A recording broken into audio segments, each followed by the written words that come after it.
There's Mr. Emmel right there. Do you need to talk to him? No. Alright, I'm William Heckman. It's November 14th, 2019, and we are at Elias Catholic High School in Jefferson City, Missouri. What is your last name, and can you spell that? My last name is Sandbothe. It's Sandbothe. What is your first name and middle initial? My first name is Matthew, Mattthew, and middle initials J. When and where were you born? I was born in Jefferson City, Missouri, born February 12th, 1976. Where did you attend high school?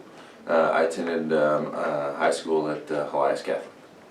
What year did you graduate? I graduated in 1994.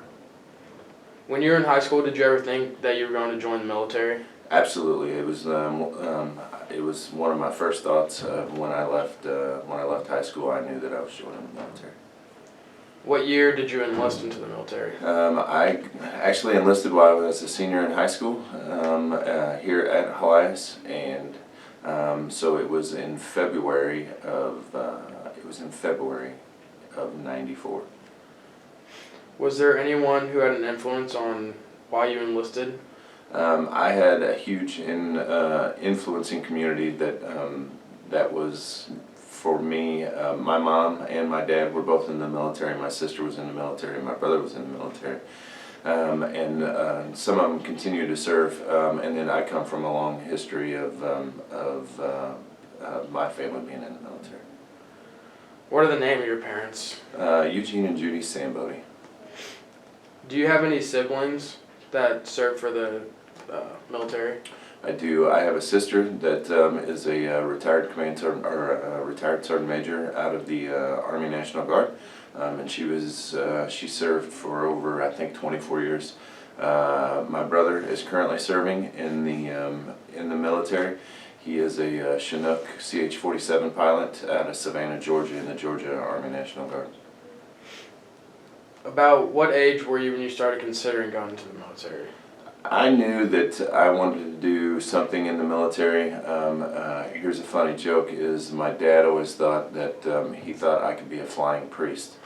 I said, "Well, Dad, I don't. I think I could have that chance to be a pilot, but I don't know that the priesthood is calling my name." So I knew at an early age that I would be in some type of military service. What was your family's reaction whenever you decided to join the service? The reaction from my family was it was pretty easy, just because I come from a military background, and so it wasn't a big concern. Although I was the youngest child, I'm the youngest child in the family, so it was kind of I think bittersweet for them because I was the last one out of the house, and I had to go to the military, so it's just one of those things. What are some things that intrigued you about joining the military?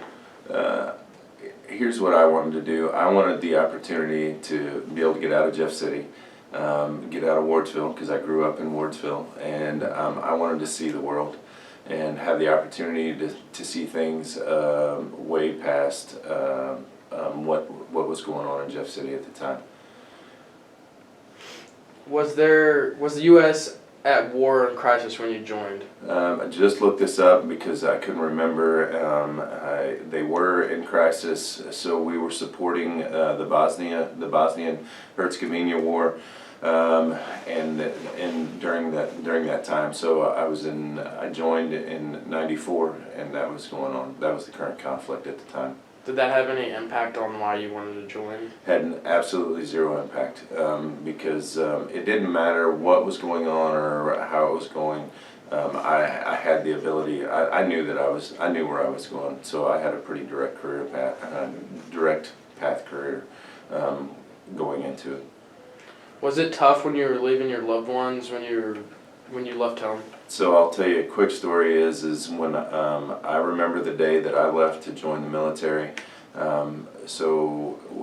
Back in the day in '94, you would go to the train station in Jeff City, and the train station would bring you to St. Louis, and then St. Louis you go to the MEP station, and then you get shipped off to go to get shipped off to the military, whatever branch you were going to. I remember the day that my family brought me to the train station, so it's a pretty vivid memory for me. Was there anyone in particular or anything in particular that was tough leaving? It was particularly rough for my dad that day. I don't know why, but my dad had a 42-year military career, 42 years of service, and I think it was hard for him to watch his youngest son leave at that time. What type of training did you receive, and was it tough as you thought it was going? Was it as tough as you thought it was going to be? So when I joined the military, I originally enlisted active duty Air Force, and so I went through Air Force basic training. I thought it was tougher than what I thought. I thought that I was in pretty good shape. I thought I was at the tip of the spear, to say, and I didn't think anything could stop me. But it's a very humbling experience when you're not near anybody you know. You're around a new group of people, and it's kind of hard to adjust to the military lifestyle. What was the thing that was the hardest for you whenever you were in your basic training? Being away from home, and it actually continues to this day. It's hard to be away from home because home is where you find peace. You know, where you find where your comfort zone is. And they take you out of your comfort zone, and that's the hardest part of it. Was there any good parts about the basic training that you remember? Absolutely. You have fun, but you work. So it's work hard, play hard. Is the way that I like to call it. You work hard, but you get to meet so many people and you get introduced to so many new things that it's fun to learn. And to get, we call it camaraderie, the team building relationships that come together as you go through basic training. It's pretty neat to watch and see how you develop over a 6 to 8 week period. Was there any special type of training that you received? Special type of training, yes. So I went in, I joined the military active duty Air Force at Lackland Air Force Base, and then I went to another location in Texas and Shepherd Air Force Base, and I learned. I started off as a aircraft mechanic essentially, and that's where I learned my specialized training. It is said that an individual is broken and the serviceman is created during training. Do you agree with this statement? Absolutely. They will break you down to the lowest level, and that it's by design.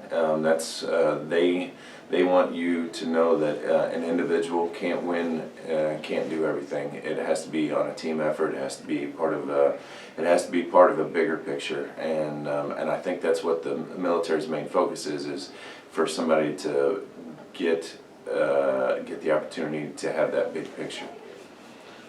How long did basic training last, and where did you get out? 6 weeks for me, and then once I left there, I went to Shepherd Air Force Base for several months for my aviation training. Where were you first stationed after basic training? First stationed at Pope Air Force Base, North Carolina, which is right next to one of the Army's biggest bases, is Fort Bragg, North Carolina. And I spent a little over 2.5 years there. When you were at training, did you have a mentor that you looked up to? You know, specifically looking back, I did not. I didn't. And when I say I didn't have a mentor there, I did not have it at the Air Force Base. My mentors were always back home. When I talk about my dad and I talk about my cousins that have served and what they did during their aviation career.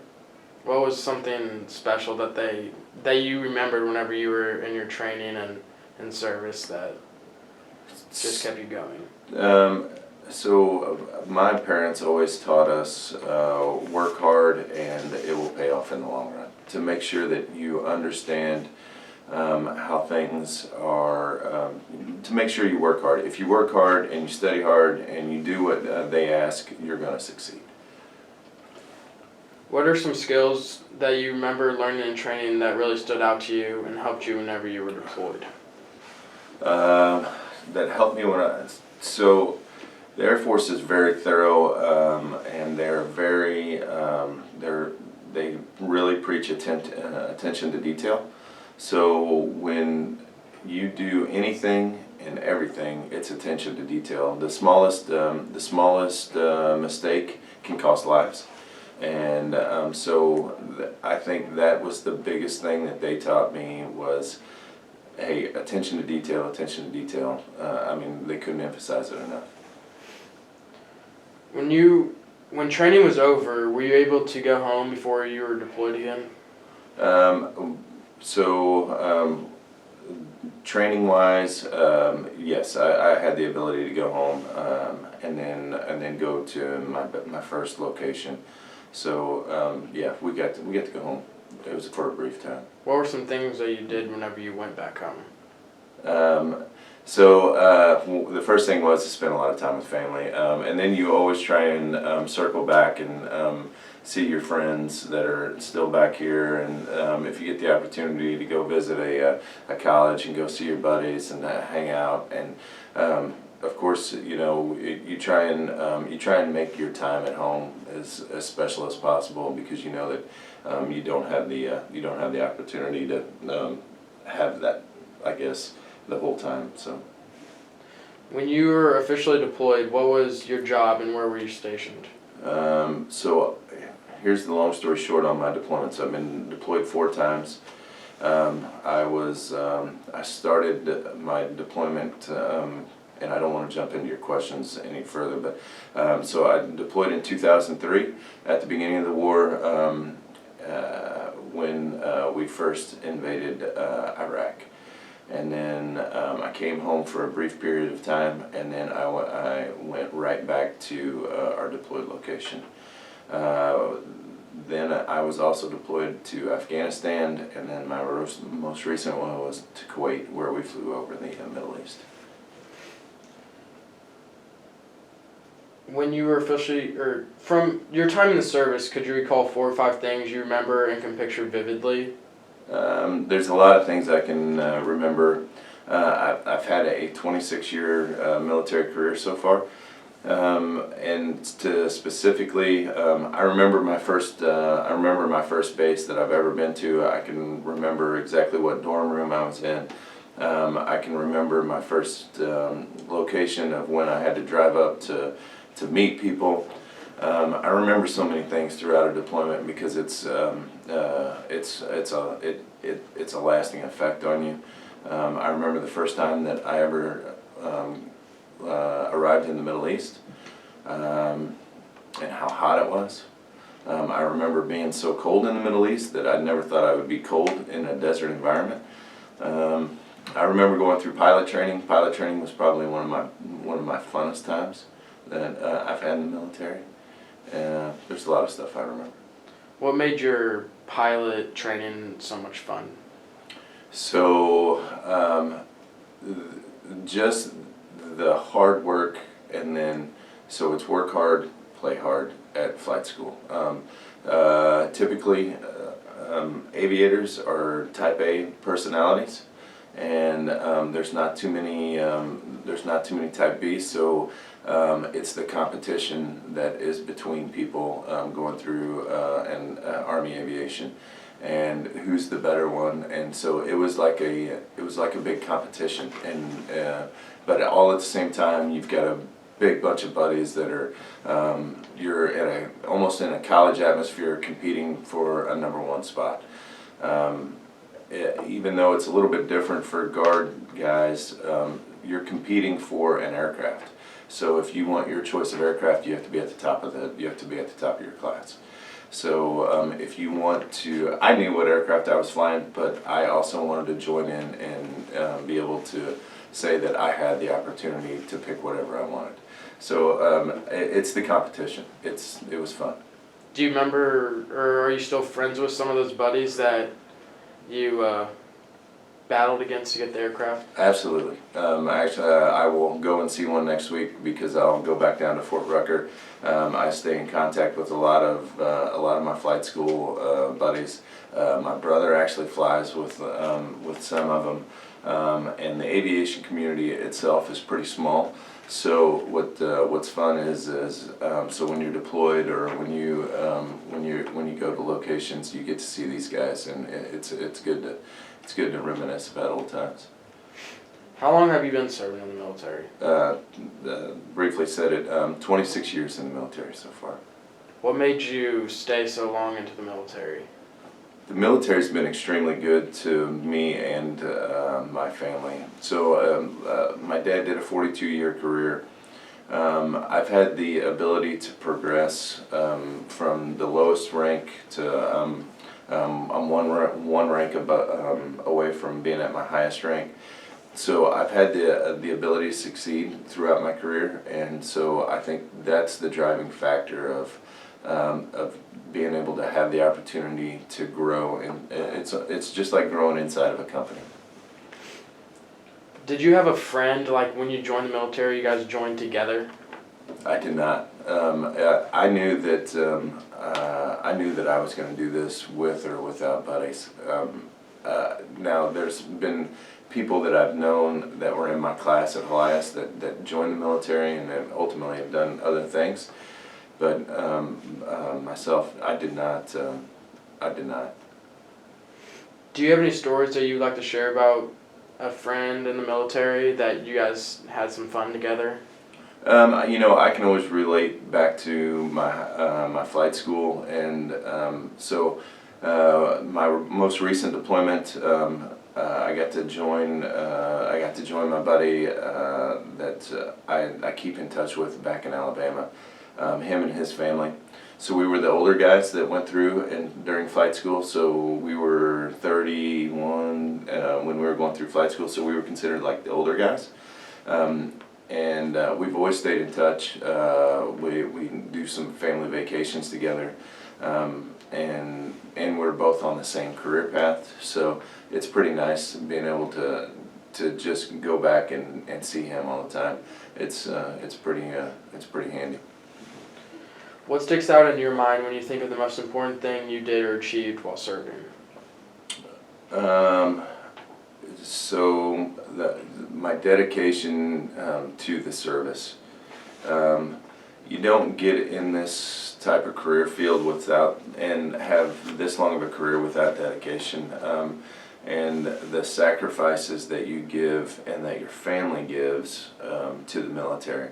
It's a demanding job, and the big thing is the sacrifice that's given on both sides. Do you feel you gained anything personally or grew as a human while serving? You know what? I've got to see a lot of things in the world, and I've got to see, so everybody gets the opportunity to see what's on the news.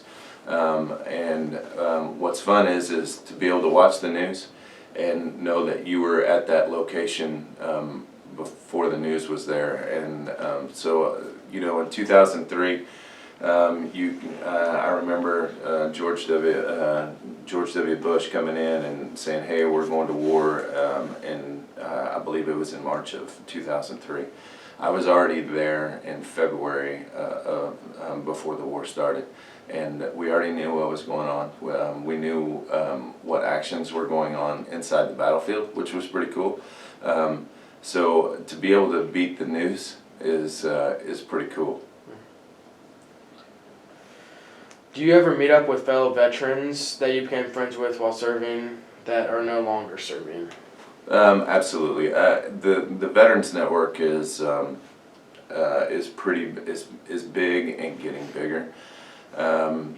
Just because we've been in conflict for so long, and so the Veterans Network is big, to say the least. So every time that I get the opportunity to talk to people, I love talking to them. I was just talking to some guys that my dad used to work with a couple of days ago, and it's good to catch up and see how they're doing. Did you ever lose any friends in combat? I did.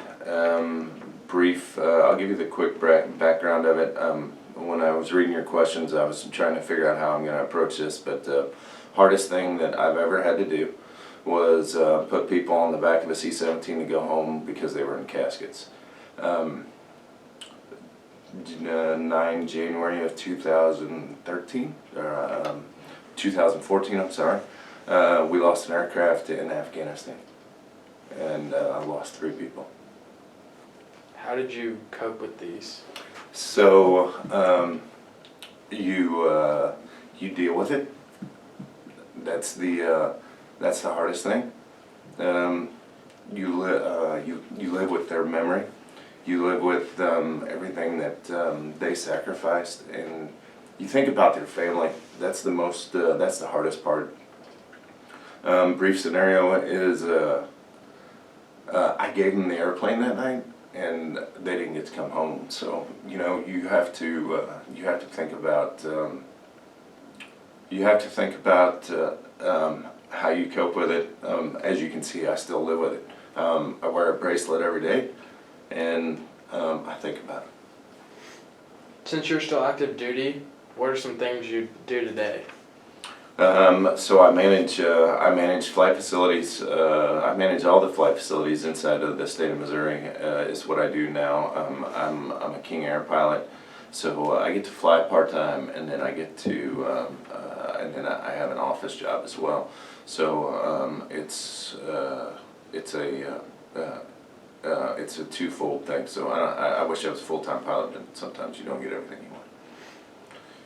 How do you feel you were received as a veteran, and do you feel supported?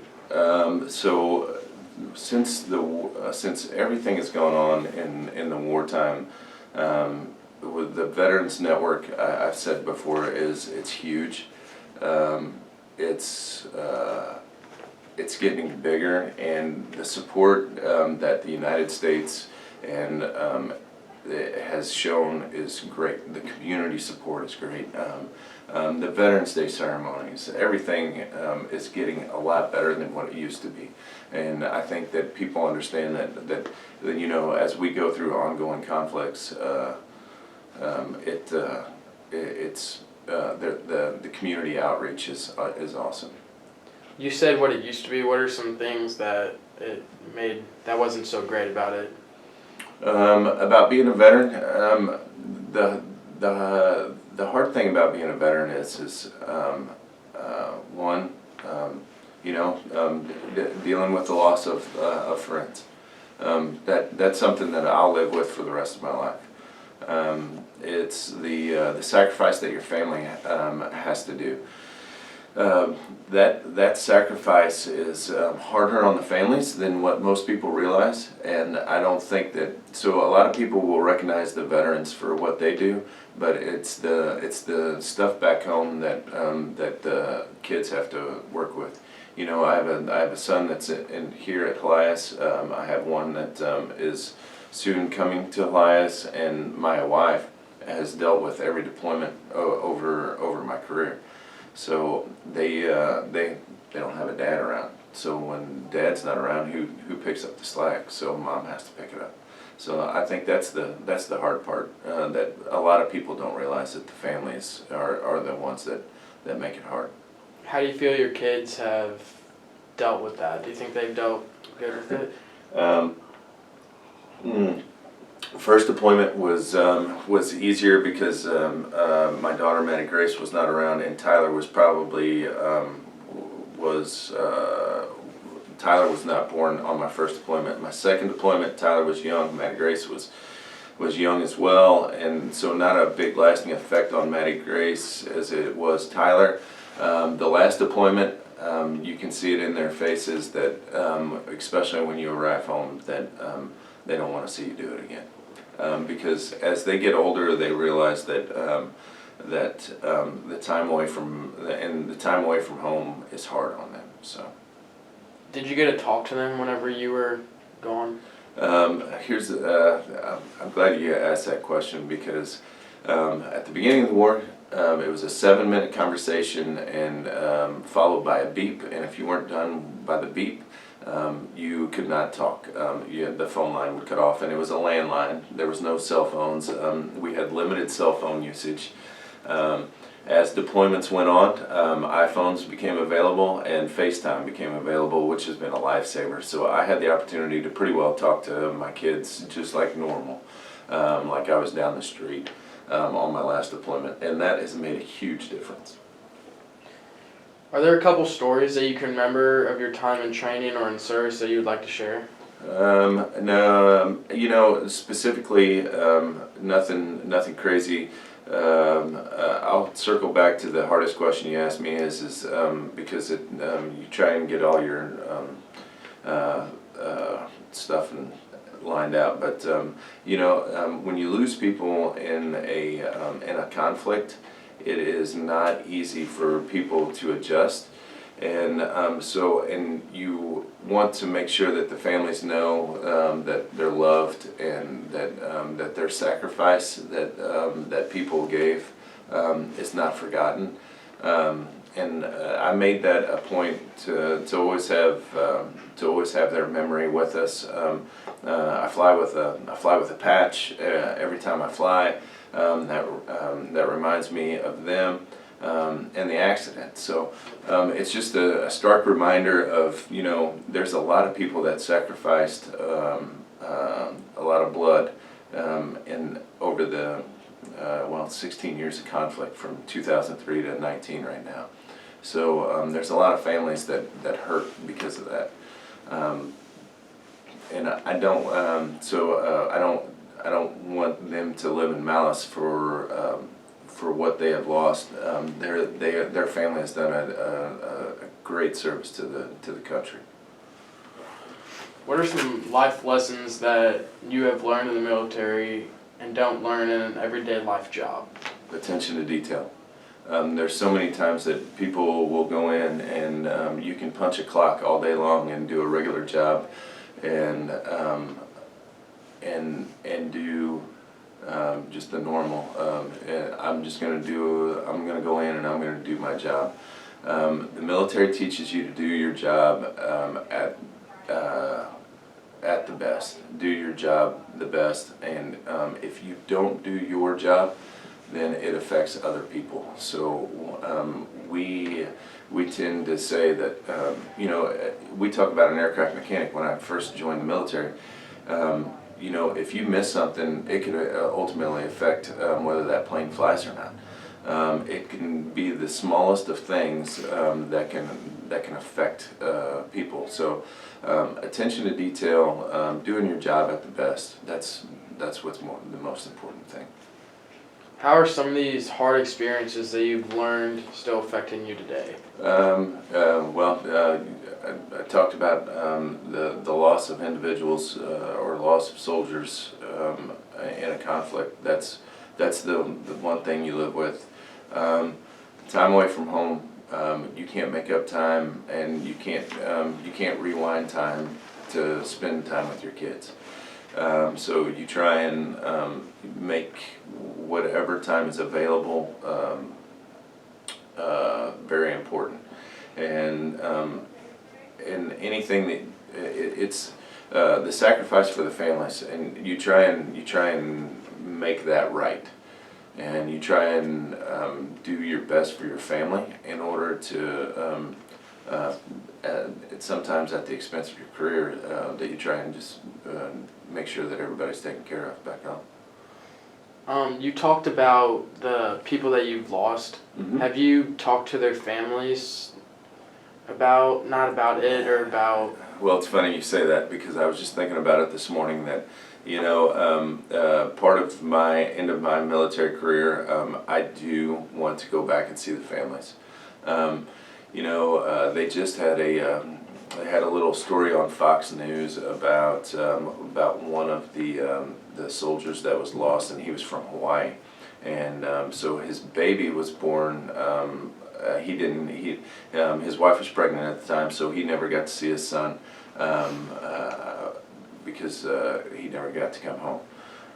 And so Fox News did a quick little excerpt on him, and so I would like to go back and see the families. One's in Ohio, one's in Wyoming, and one's in Hawaii. So I'm going to have to take a tour at some point in time, and just and circle back. I think that